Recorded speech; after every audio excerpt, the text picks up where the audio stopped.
Thank you all so much for being here.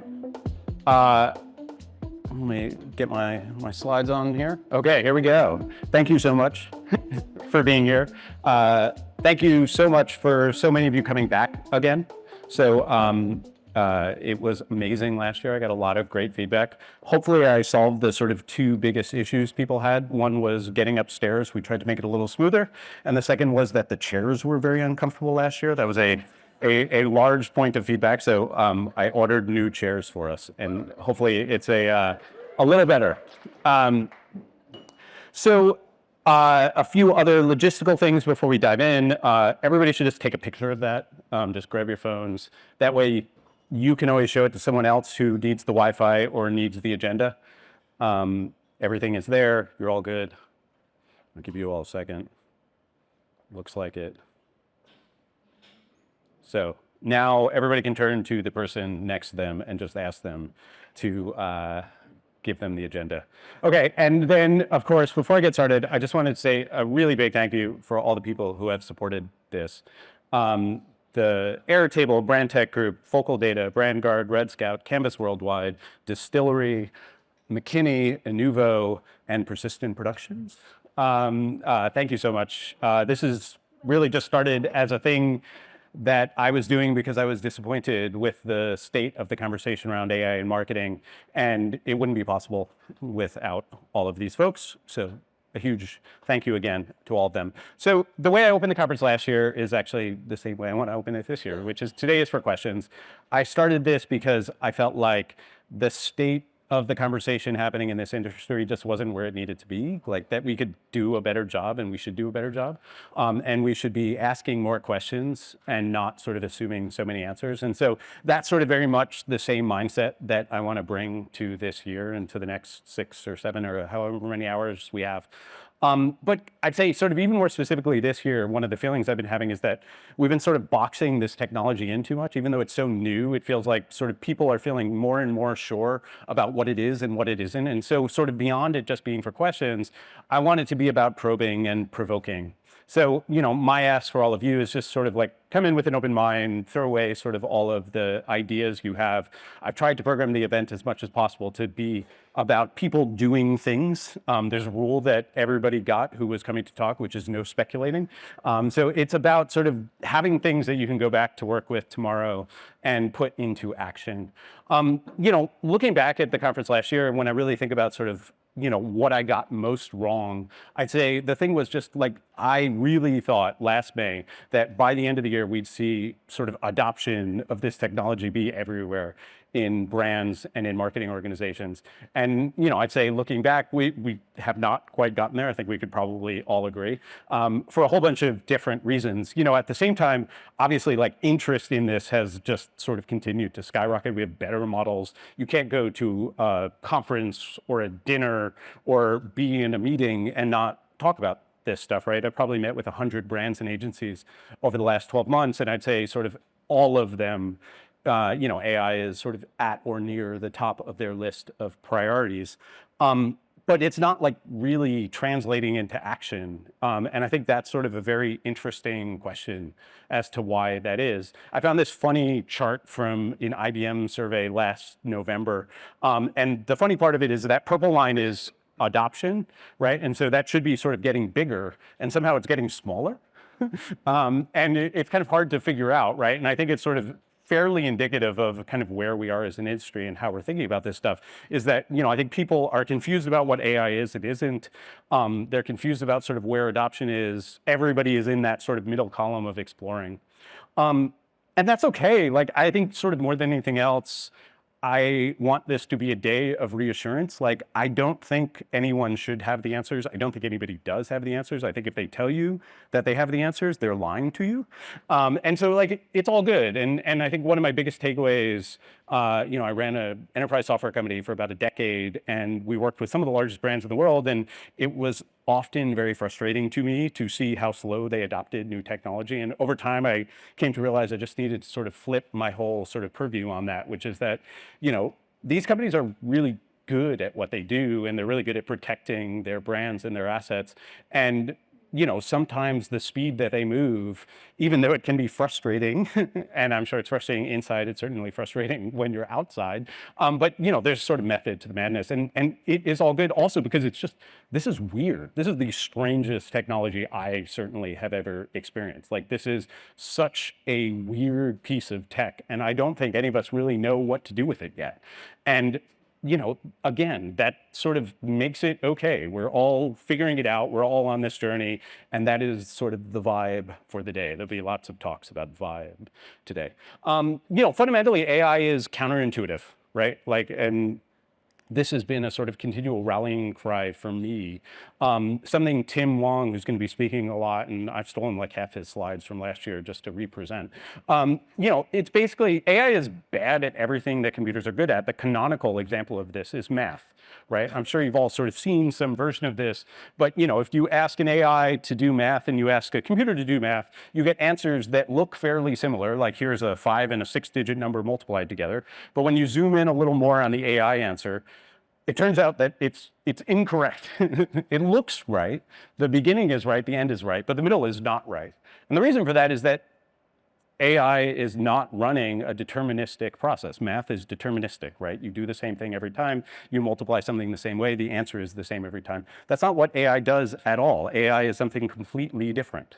And that makes it weird, right? And the flip side of that is that it makes it good at all these things that computers are bad at. Like, not only bad at, but like we would never even imagine asking them. So, I showed this last year. I'm sure many of you have seen it, seen some version of them, but these are AI-generated brand collabs. Like, this is not a thing. Are these the best brand collabs in the world? Like, of course not. Like, you have designers who do amazing things, but like a computer made these, right? Like, this is not something a computer is supposed to be able to do.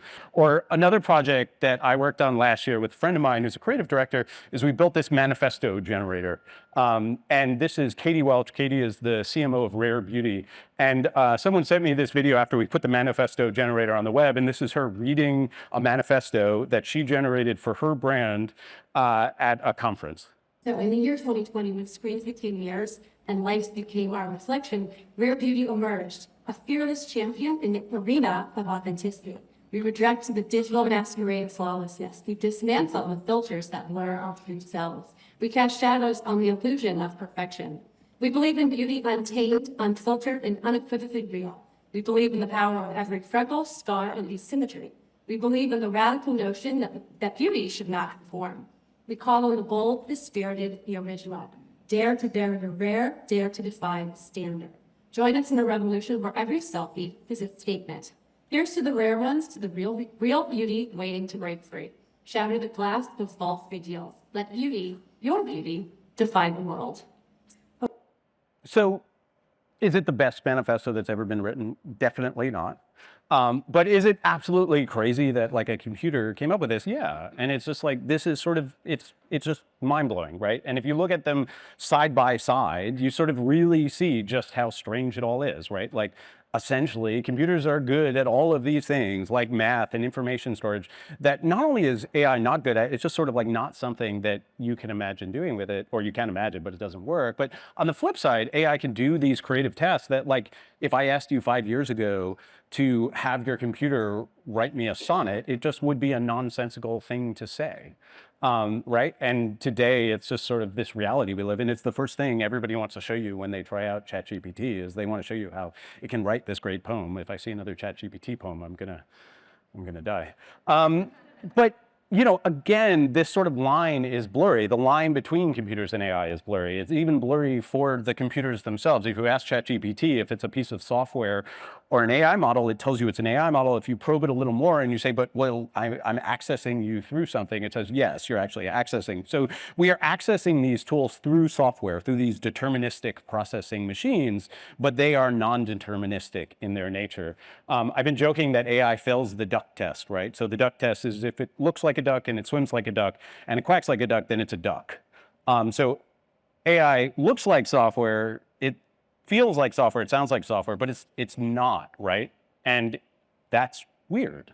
And so, to come back to sort of like this adoption thing, like it's fine that we all feel a little weird about this because it is very weird. And I think, one of the ways we deal with things when they're feeling weird is we try to come up with analogies, right? This is something I did last year. I offered this analogy. Maybe one way to sort of conceive of AI is that we think of it as like this IKEA box. And instead of going to IKEA and choosing a Malm bed or a bookcase or that little cart that everybody has, we just buy this big box, and when we get home, we decide what it's going to be. And we decide it's going to be a bed, and we could decide it's going to be a desk.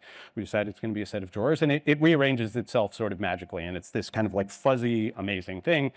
And about a week later, I decided that was a terrible analogy. And, not just because like it's just sort of too confusing and not that good, but also like we just need fewer boxes. And I didn't give up trying to find an analogy, and eventually I was sitting on the couch almost every night after my kids take their showers. We watch a little YouTube, and we have a set of channels that we subscribe to, and so one of them is called Veritasium. It's run by a physics PhD named Derek Muller, and he had this great video where he showed why the physics of bikes don't make any sense.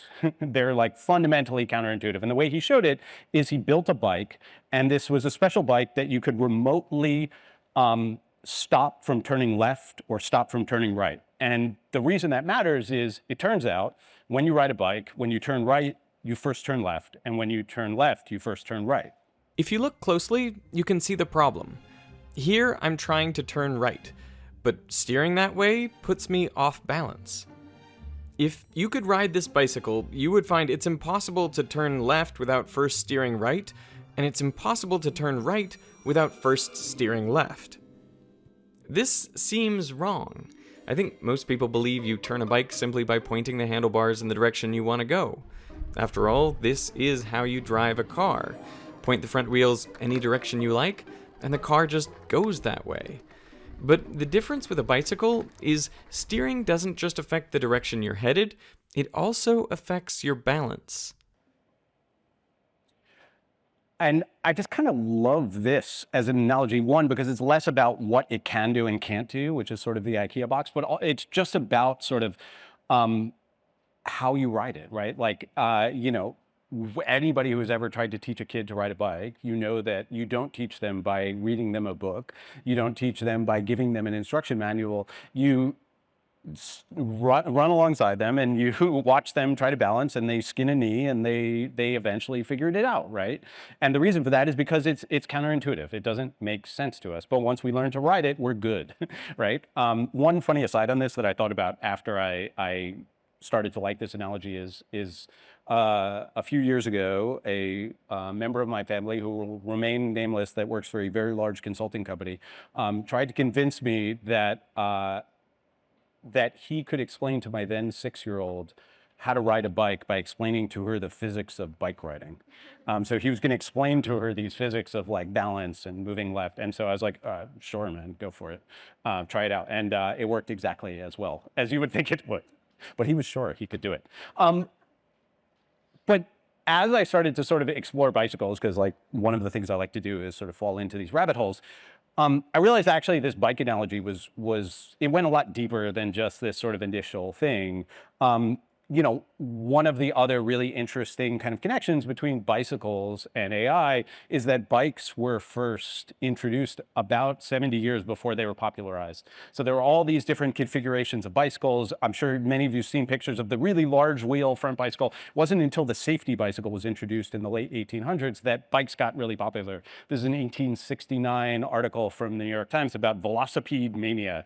And that was possible because all of a sudden there were these sort of two equal size wheels. It's kind of like the Transformer model, which was introduced only about 5 or 6 years ago now.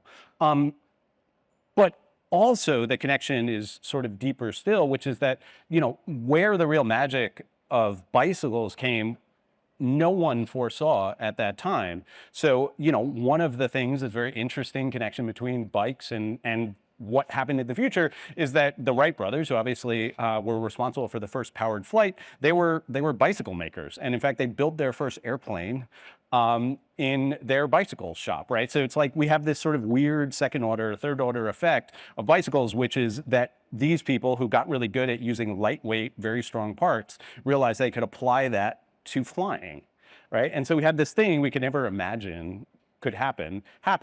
Also, bikes helped to bring cars to the road, right? So all of a sudden, this is a quote from a 1973 article from Scientific American. We thought the railway was good enough. The bicycle created a new demand, which was beyond the capacity of the railroad to supply. Then it came about that the bicycle couldn't satisfy the demand it had created. A mechanically propelled vehicle was wanted instead of a foot-propelled one, and we now know that the automobile was the answer, right? So it's like we started with bikes. They are introduced in the early 1800s. They don't really work all that well. AI is sort of first, neural networks are first kind of conceived in the 40s and 50s. People have this idea for how AI could work. And then it's not until the safety bicycle is introduced, and then it's really not until we see these second and third and fourth order effects that we see how the technology really plays out. Maybe the most interesting of all the effects, though, to me, is that eventually this Scientific American article from 1973 inspired Steve Jobs to call the personal computer the bicycle of the mind. I remember reading an article when I was about 12 years old, I think it might have been in Scientific American, where they measured the efficiency of locomotion for all these species on planet Earth. How many kilocalories did they expend to get from point A to point B? And the condor one came in at the top of the list, surpassed everything else, and humans came in about a third of the way down the list, which was not such a great showing for the crown of creation. And but somebody there had the imagination to test the efficiency of a human riding a bicycle. Human riding a bicycle blew away the condor, all the way off the top of the list. And it made a really big impression on me that we humans are tool builders, and that we can fashion tools that amplify these inherent abilities that we have to spectacular magnitudes. And so for me, a computer has always been a bicycle of the mind. Something that takes us far beyond our inherent abilities. And I think we're just at the early stages of this tool, very early stages. And we've come only a very short distance, and it's still in its formation, but already we've seen enormous changes. I think that's nothing compared to what's coming in the next 100 years. So again, you have these sort of interesting and funny knock-on effects. And obviously, he's talking about personal computers in the early 1980s, but he could have easily been talking about sort of where we are today and AI. Fundamentally, analogies allow us to transfer knowledge. Like, this is what they do. In fact, Douglas Hofstadter, who's an AI pioneer and a cognitive researcher, he wrote the book Gödel, Escher, Bach. He basically has this amazing sort of way of explaining analogies, which is like he believes they're so fundamental to humans. He calls them the core of cognition, but he also uses them as a way to explain why babies can't remember things from when they're little and why it feels like life is moving faster as we grow older. And what he says essentially is that it's all due to this thing he calls chunking, which is that they lack the experience that allows understanding or perceiving of large structures. And so nothing above a rather low level of abstraction gets perceived at all, let alone remembered in later years. And that's as opposed to this thing that happens as we grow older, where we have more chunks. They grow in size and number, and consequently, we automatically start to perceive and to frame even larger events and constellations of events. And so for him, analogies are how we order the world. And in fact, he's an AI researcher, and he believes that analogies are fundamental to like having truly successful AI. Like, their ability to analogize and generalize problems is what makes them so amazing. It's called a GPT, a general purpose transformer, right? This is what they do sometimes. So, one of the big problems is they're not always that good at generalizing and transferring that knowledge. So this is a video of DeepMind training in AI to play Breakout, the Atari game. As an interesting aside, Breakout was a game designed by Steve Wozniak and Steve Jobs when they were at Atari. And what you can watch here is the AI is sort of like not very good at the beginning. They don't give it any instructions. They don't tell it anything about Breakout. They just tell it to optimize the score. And so it's using reinforcement learning to do that. And eventually it gets really amazing, right? And it develops the strategy. Any of you who've ever played Breakout, I'm sure you've tried to play this strategy, which is that you try to break through the side, and then you try to get to the top, and then you try to bounce along. So it, not surprisingly, becomes the best Breakout player that has ever existed, right? It gets very, very adept at getting up that left side and knocking all the blocks out safely, and it's good to go, and it's better than any human could ever do, until somebody had the idea after DeepMind published this research, to move the paddle down by 5 pixels. And when they moved the paddle down by 5 pixels, the machine was completely unable to play Breakout anymore. Right? So it hadn't generalized any of its knowledge at all. It had learned to play this specific pixel configuration of Breakout. But if I gave my 6-year-old Breakout and then I moved the paddle down 5 pixels, she'd have no problem, right? She's an analogy machine. She knows how to do that.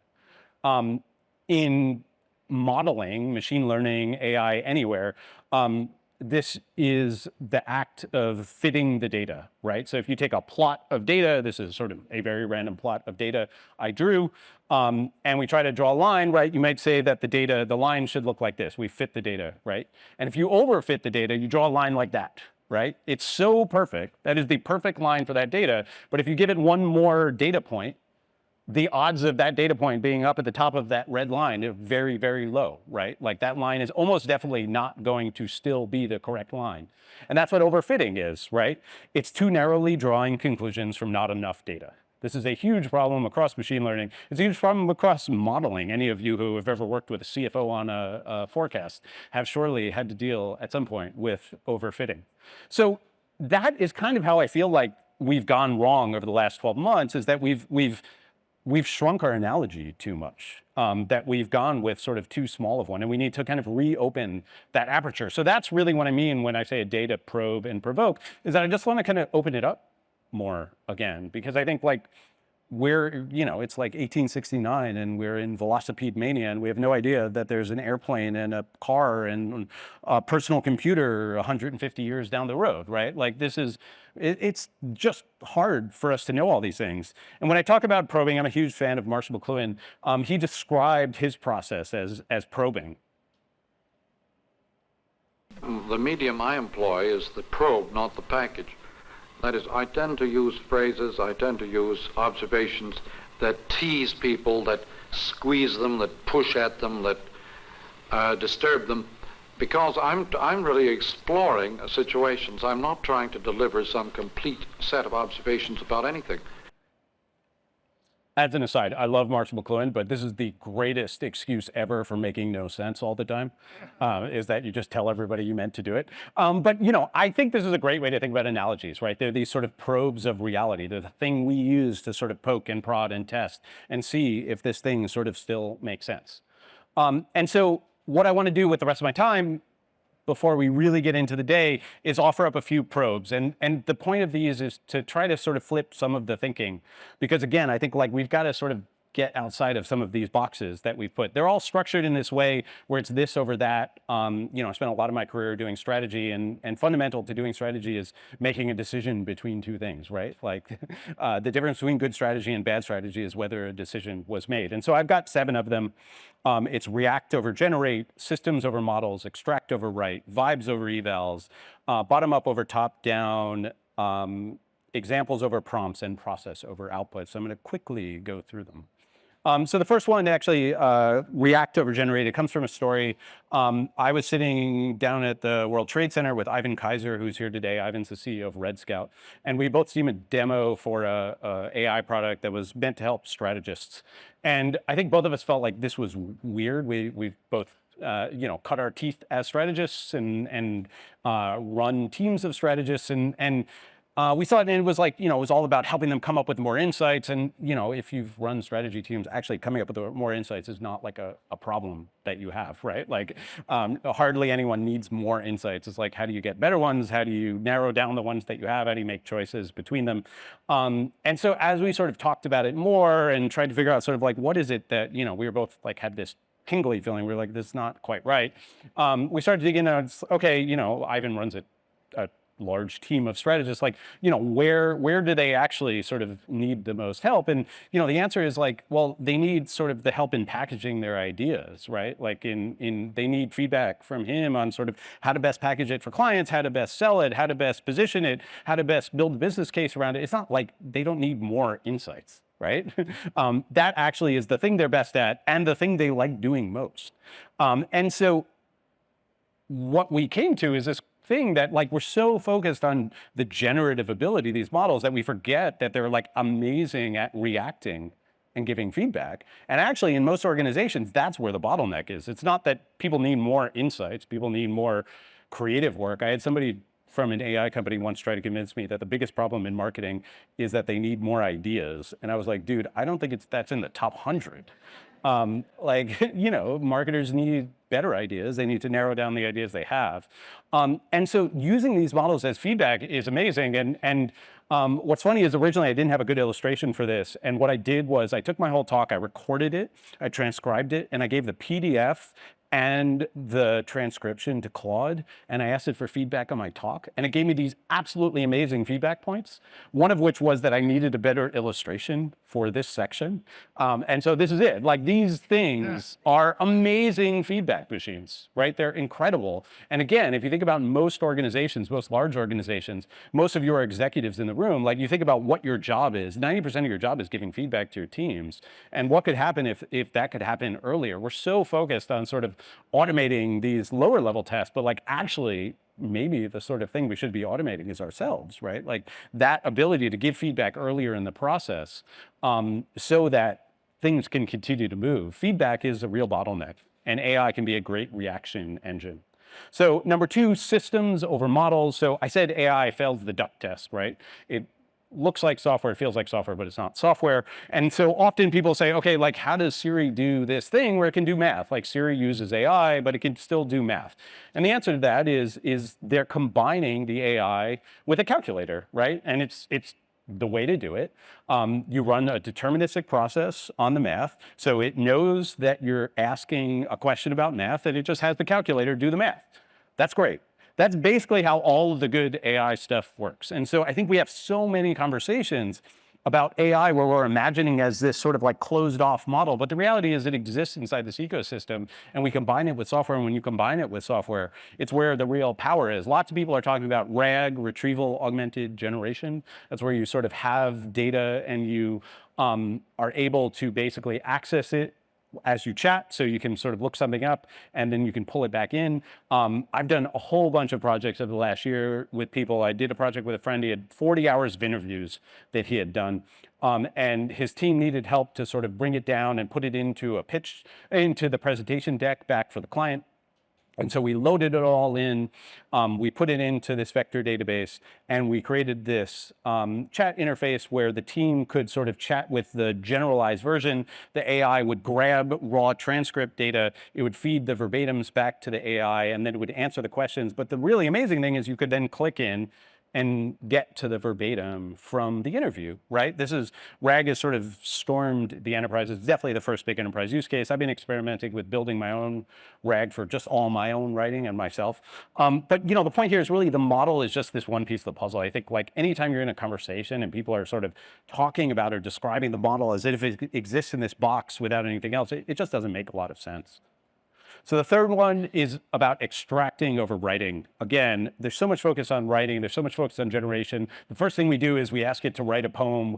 We do this thing, but like the most amazing use case still, and the thing that really hooked me on AI from the beginning, was that I realized that I could use it to turn unstructured data into structured data. So I could scrape a page, I could grab all the text, and then I could tell it how I want it structured, and it would give it to me back in structure. And that is like absolutely amazing. Anybody who has ever had to build a web scraper knows what a pain it is, because if that page changes by a tiny bit, everything breaks, right? There are these super brittle applications. And this just solves the problem. Like, I will never do it another way again, period.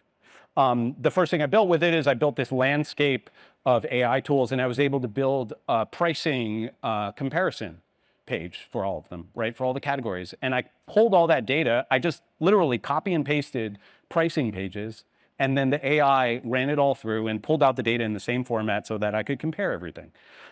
Recently, I have a newsletter called Why Is This Interesting? And we built a product recommendation site. We took 1,500 emails that we had sent out. I used AI to suck out all the products, and then we were able to use AI to go find the right link and then write descriptions. And again, like, this is wild. I had wanted to do this project forever, but it just wasn't feasible before, right? And it wasn't about having the AI write anything. Like, we have these amazing writers who write this newsletter, but having to go through 1,500 emails and find all the product recommendations. There are like 7,000 product recommendations in there. That's like a real amount of work, right? This unstructured to structured opens up just a whole new world of possibilities. And it has very little to do with the ability for this thing to write bones. So the next one is vibes over evals. This is one of my favorites. I have a real passion for for this vibes thing. So every time a new model comes out, this is Gemini Ultra, you see a chart like this, right? This chart is how it did on the evaluation benchmarks, right? The one at the top is this MMLU. The MMLU is measuring massive multitask language understanding. And it's basically a test that looks a lot like the SAT, honestly, right? It's a whole bunch of questions, and they ask the model these questions, and it gives them these answers. The problem is, like, any of us who spend any time with these models know, like, this is a complete nonsense way to get at, like, what actually works in them, right? This is like asking a creative director to take the SAT to decide if you're going to hire them or not. It's just like, it doesn't make a lot of sense. I prefer this model from Tim, who's going to speak a little later, where he says that language models should come with tasting notes like wine. Tim and I think, by the way, if anybody wants to get involved, we're going to work on the first issue of AI Aficionado, where we're going to try to get Sam Altman in a smoking jacket to for the cover. But, you know, the point that Tim made last year, and I want to repeat, is that hallucinations are a feature of these models. They're not a bug, right? Like that test, the MMLU, is trying to figure out, like, how much do they hallucinate, and saying it's a bad thing, but they're actually, like, I think it's a pretty amazing thing. Again, like, all of these are hallucinations. These shoes don't exist, but, like, even more so, this is one of my favorite examples. Neither of these shoes were meant to be Nikes, right? If you look at the bottom, one's a Dunkin' Saucony, the other is Portion Doritos. They got swooshes on them, right? And technically, that's a hallucination, but perceptually, if we went out on the street and asked a bunch of people what a sneaker is, they'd say it's a swoosh, right? It's like Nike has the mind share. The AI is perceptually correct. And so we just have to lean into hallucinations more. I think this is sort of the key. Next one, bottom up, top down. So I tried to find the best image for this, and I had to make one. But you know, having spent the last 12 months working inside these organizations, working with a lot of really big companies, you know, what I've seen is just the shit rolls downhill, right?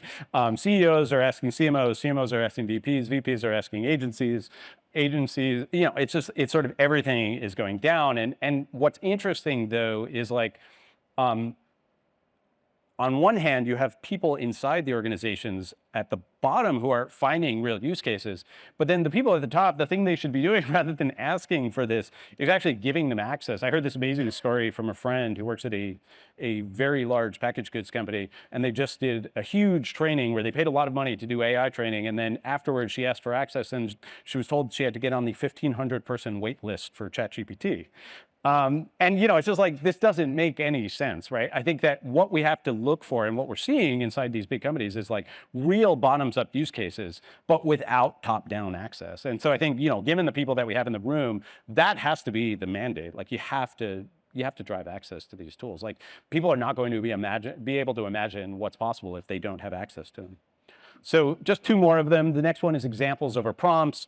Earlier this year, I did a pretty big project with a large brand about prompting, and we were coming up with a whole bunch of prompts to help the marketing organization, and that led me to go back and read a whole bunch of the research on prompting. And, you know, as much as we see sort of LinkedIn posts about the perfect prompt and all these things, you know, what I sort of realized from reading this stuff firsthand was, it's like, you can kind of break all the prompts down into these three buckets, right? You have zero shot, and zero shot is where you just ask the model a question and it answers. Right? So categorize this list of job titles, help me summarize this thing. It's the thing we do every day if you use ChatGPT or Claude or any of these. The second one is few shot. So for few shot, we give it a bunch of examples, and we use those examples to help it write the content. And the amazing thing about few shot is it comes up with quantitatively better answers, right? So if you think about what you're doing with few shot prompting, you are training the model to write like you, right? And you're just training it, and it's able to learn from 3 or 4 or 5 examples. And few shot is really, really powerful technique.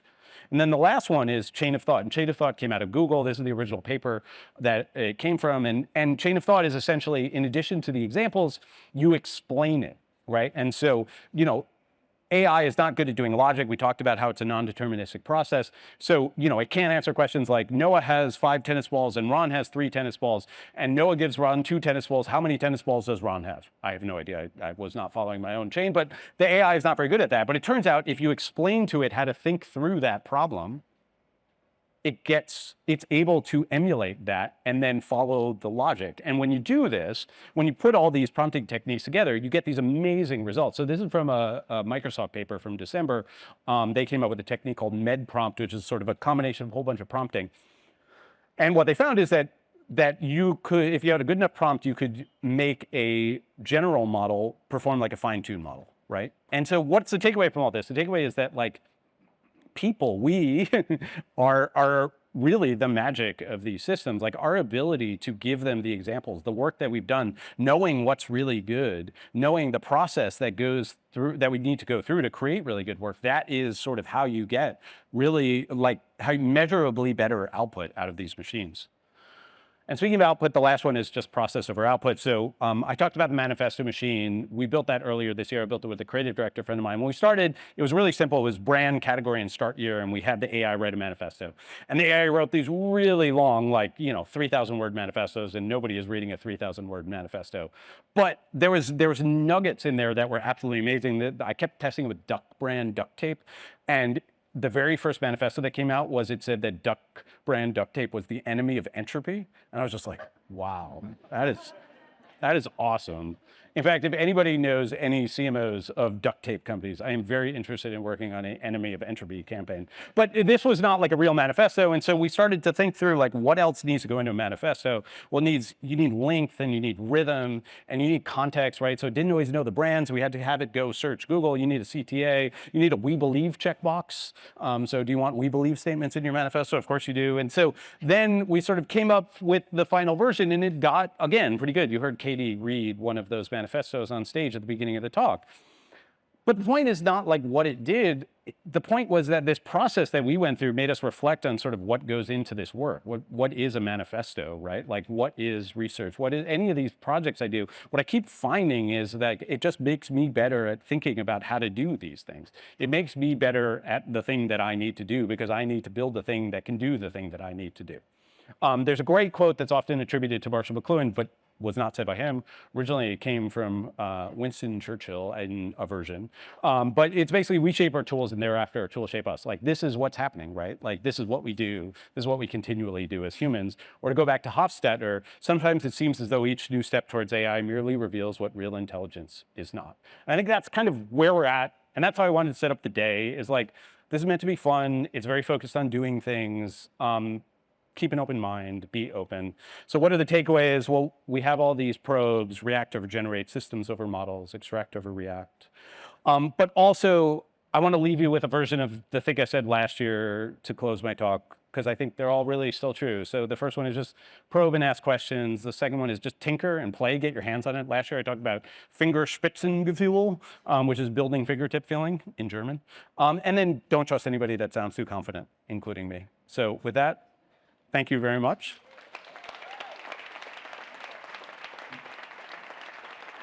So as the team gets some chairs up, I'm just going to quickly talk about what's going on today. So after the conference last year, I thought it went really well. So I put together this set of tenets that I wanted to sort of continue to make sure we programmed around. One is doers over spectators. So that's what you're going to see today.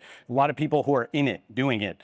Curiosity over overconfidence, show over tell, and then finally process over perfection. We have an amazing day. I am super excited to hear from everyone. I'm a little bit relieved that I'm now done talking and I just need to introduce everybody from now on.